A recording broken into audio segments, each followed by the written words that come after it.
বিশ্বনবীর সাথে দাঁড়িয়ে শাহাদা করে মুসলমান হয়ে গেলেন।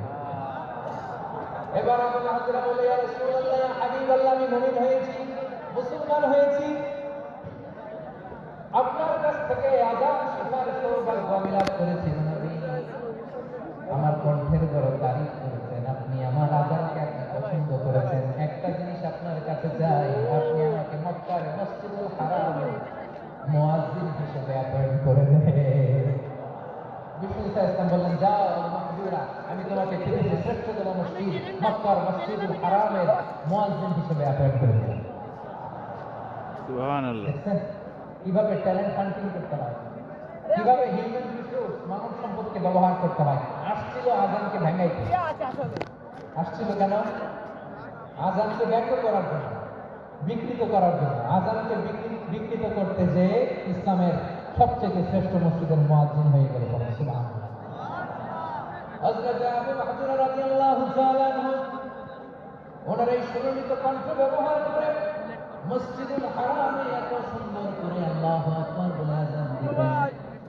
মানুষগুলোর, মুসল্লিগুলোর, মক্কাবাসীর হৃদয়কে তিনি বিগলিত করে দিলেন। মানুষের হৃদয়কে ঠান্ডা হয়ে যেত। শুধু এখানে শেষ না, আমার যশোরের ভাইয়েরা, বিশ্বনবী যখন সাইয়েদনা আবু মাহজুরা রাদিয়াল্লাহু তাআলা আনহুকে আযান শেখাচ্ছিলেন, বরং বিশ্বনবী হাত কোথায় ছিল? আবু মাহজুরার মাথার সামনে এই চুলের উপরে ছিল। আবু মাহজুরা ওই স্মৃতিটাকে ধারণ করবার জন্য, ওই স্মৃতিকে বহন করার জন্য বিশ্বনবীর মুবারক হাত আবু মাহজুরার কপালের চুলের যেই জায়গায় লেগেছে, মৃত্যুর আগের দিন পর্যন্ত আবু মাহজুরা মাথার ওই চুলে কোনোদিন ছুরি আর কামড় লাগায় না। সেখানে কেচি লাগায় নাই, চুলের মধ্যে খুর লাগায় নাই। আবু মাহজুরা ডান দিকের চুল কাটতো, বাম দিকের চুল কাটতো, পেছনের চুল কাটতো, সামনের চুল কাটতো না।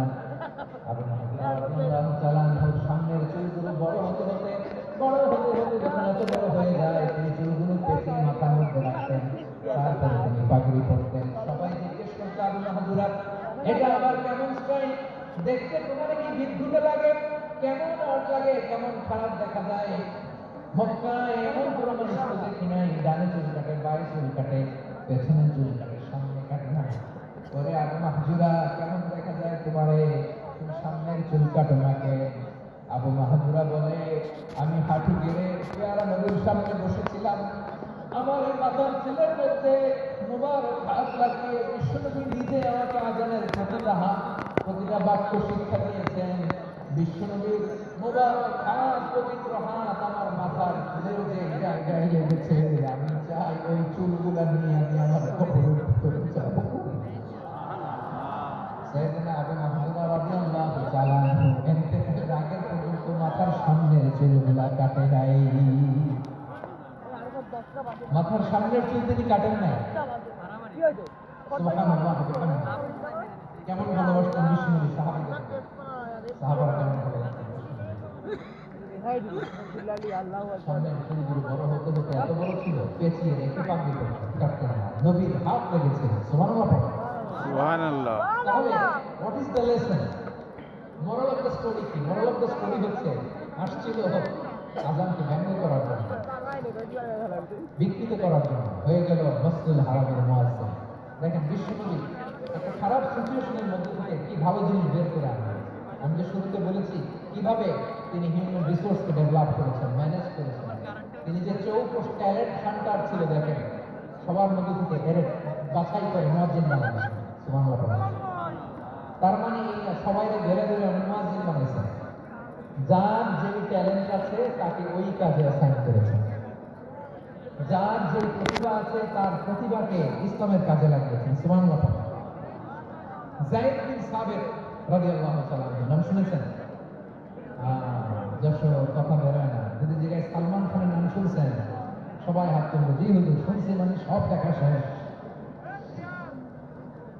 সালমান খান, আমির খান, অমুক খান, সব খান মুখস্থ, কিন্তু যায়েদ বিন সাবিতের নাম মুখস্থ নাই মুসলমানদের। যে সাহাবী মাথার সামনের চুল কাটে নাই,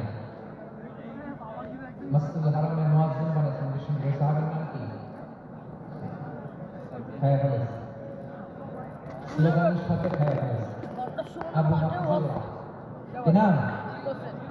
আবু মাহজুরা আল জুমাহি রাদিয়াল্লাহু তাআলা। এই নামটা আজকে নিয়ে যেতে হবে যশোর। আবু মাহজুরা। 2 নম্বরে বলছিলাম যায়েদ বিন সাবিত রাদিয়াল্লাহু তাআলা। বিশ্বনবী দেখলেন মদিনার এই আনসারী সাহাবী হাইলি ট্যালেন্টেড, ইন্টেলেকচুয়াল, মেরিটোরিয়াস, জ্ঞানের প্রতি তার আকর্ষণ, মারাত্মক আকর্ষণ। বিশ্বনবী তাকে দায়িত্ব দিলেন, কোরআন যা নাজিল হয় তুমি লিখো, কাতিবুল ওহী বানাই দিলেন। সুবহানাল্লাহ।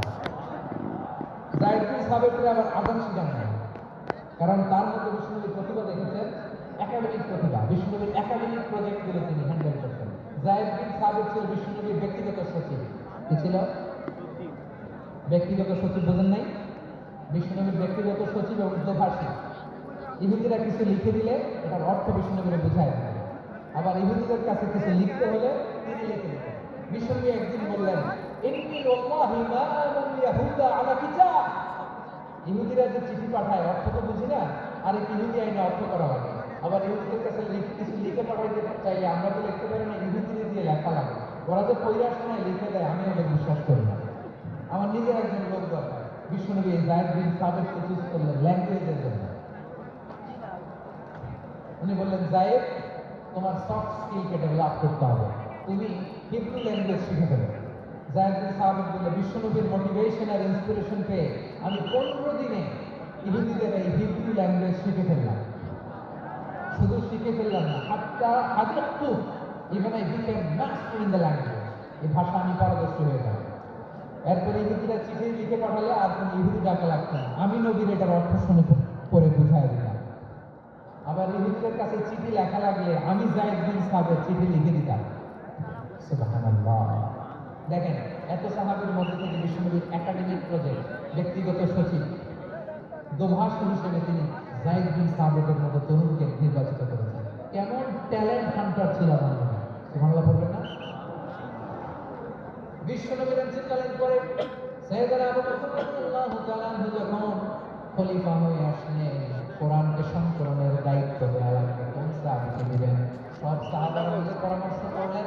সাইয়েদনা আবু বকর, ওমর সবাই মিলে বিশাল কোরআন সংকলনের দায়িত্ব বিশ্বনবীর ব্যক্তিগত সচিব, বিশ্বনবীর দুভাষী, বিশ্বনবীর সিলেক্ট করাই হোক যায়েদ ইবনে সাবিত রাদিয়াল্লাহু তাআলা আনহুকে দিয়েছে। কোরআনের প্রতি আজকে এখানে রাখে নাই। এই যে আজকের যে কোরআন পড়েন, এটা আগে এরকম ছিল না। কোরআন নাজিল হলে সাহাবারা চামড়া, কোটের চামড়ায় লিখে ফেলত, কোটের চ্যাপ্টা হাড্ডির মধ্যে লিখে ফেলত, গাছের গুড়ির মধ্যে লিখে ফেলত, বিভিন্ন জনের কাছে ছড়ানো ছিটানো ছিল। আবু বকর রাদিয়াল্লাহু তাআলা আনহু একসাথে করলেন, পরবর্তীতে ওসমান রাদিয়াল্লাহু তাআলা আনহু একসাথে করলেন। 114 সূরার এখন এই মুসহাফ, এই কম্পাইলেশন, এই কপি আমরা পেয়েছি, যার হিউজ কন্ট্রিবিউশন ছিল। এই পুরো কোরআন কম্পাইলেশনের প্রজেক্ট ম্যানেজার ছিল যায়েদ বিন সাবিত রাদিয়াল্লাহু তাআলা। কোরআন কম্পাইলেশনের প্রজেক্ট ম্যানেজার, দেখেন ওনারে মাথায় হাত দিয়ে আযান শিখায় নাই। সুবহানাল্লাহ বলবেন না?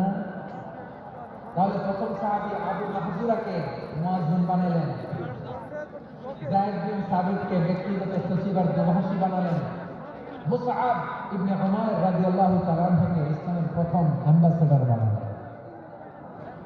তাহলে তৃতীয় নম্বর একজন সাহাবীর নাম হচ্ছে মুসআব ইবনে উমাইর। মুসআব, কি নাম? নামটা কেমন লাগে? এই কয়েকজনের ভালো লাগে? বাকিদের ভালো লাগে না? ভালো লাগে? এই এই আর কয়েকটা মিনিট দেওয়া যাবে না আমাকে আল্লাহর রাস্তে? হ্যাঁ, ঠিক আছে। আমি তোমাদেরকে ভালোবাসা দেখাবো, দোয়া করবো যদি চুপ থাকে, একেবারে চুপ, কষ্ট সহ্য করো। বাকিরা যা সওয়াব পাবে তোমরা ডবল পাবে যদি কষ্ট বেশি, কিন্তু চুপ। 3 নম্বর সাহাবীর নাম মুসআব।